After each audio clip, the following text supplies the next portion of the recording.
কুরবানির পশুর ধরন কিরকম হবে?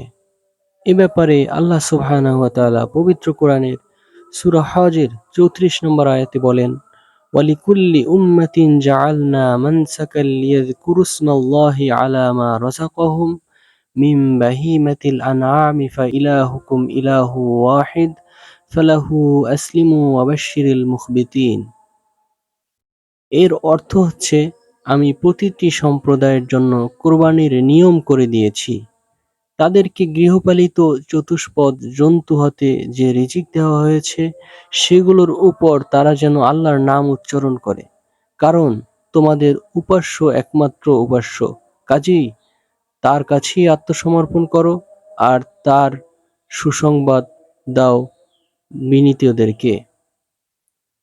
এজন্য কোরবানির পশু হচ্ছে উট, গরু, ছাগল এবং দুম্বা বা মেষ, কারণ এগুলোই হচ্ছে গৃহপালিত বা চতুষ্পদ জন্তু।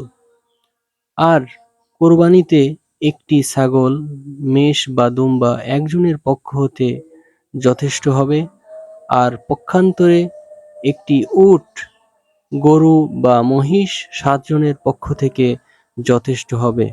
এই ব্যাপারে অসংখ্য হাদিস বর্ণিত হয়েছে।